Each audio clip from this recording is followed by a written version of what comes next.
आप सबका स्वागत है। आज के वीडियो में हम एक बहुत ही गहरे और दिलचस्प सवाल पर बात करने जा रहे हैं। मरने के बाद क्या होगा? ये सवाल हम सभी के मन में कभी न कभी जरूर आता है। दुनिया के अलग अलग धर्मों, दर्शन शास्त्र और वैज्ञानिक दृष्टिकोणों ने इस पर कई विचार दिए हैं। तो आइए जानें कि मरने के बाद के बारे में क्या कहा गया है।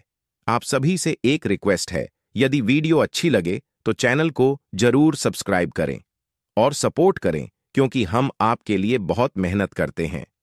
तो चलिए शुरू करते हैं। मनुष्य संसार में आता है तो शरीर साथ होता है, लेकिन जाते समय वह भी साथ छोड़ डाल देता है। मानव शरीर नश्वर है। जिसने जन्म लिया है उसे एक न एक दिन अपने प्राण त्यागने ही पड़ डालते हैं। भले ही मनुष्य या कोई अन्य प्राणी 100 वर्ष या उससे भी अधिक क्यों न जी ले, लेकिन अंत में उसे अपना शरीर छोड़कर वापस परमात्मा की शरण में जाना ही होता है। अक्सर लोग सोचते हैं, मृत्यु के बाद आत्मा क्या करेगी, कहाँ जाएगी?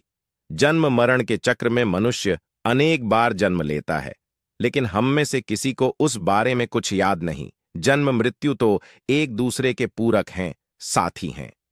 संसार के सब ऐश्वर्य क्षण भंगुर है, विनाशशील हैं, शाश्वत नहीं। जैसे मनुष्य पुराने वस्त्रों को त्याग कर दूसरे नए वस्त्रों को ग्रहण करता है, वैसे ही जीवात्मा पुराने शरीर को त्याग कर दूसरे नए शरीर को प्राप्त होता है। जो आत्मा को समझ लेता है वह मृत्यु के रहस्य को जान जाता है। जन्म, मृत्यु और पुनर्जन्म पुराने हो चुके कपड़े को उतारकर नए पहनने जैसा है। वर्तमान मानव अपने को कई तरह के भय से जकद्दा हुआ पाता है, जैसे असफलता का भय, असुरक्षा का भय इत्यादि। परंतु इन सभी से बढ़ाकर एक भय है जो मनुष्य को जीवन पर्यंत सताता रहता है, वह है मृत्यु का भय।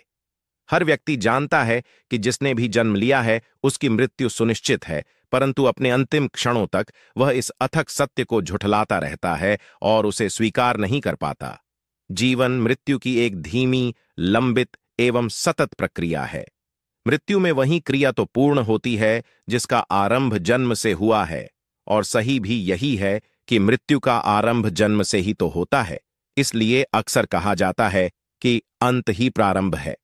गरुड़ पुराण एवं गीता आदि धार्मिक ग्रंथों के अध्ययन से जन्म, मृत्यु एवं आत्मा से संबंधित तत्वों का बोध होता है। गीता के उपदेशों में भगवान श्री कृष्ण कहते हैं कि आत्मा अमर है, उसका अंत नहीं होता, वह सिर्फ शरीर रूपी वस्त्र बदलती है।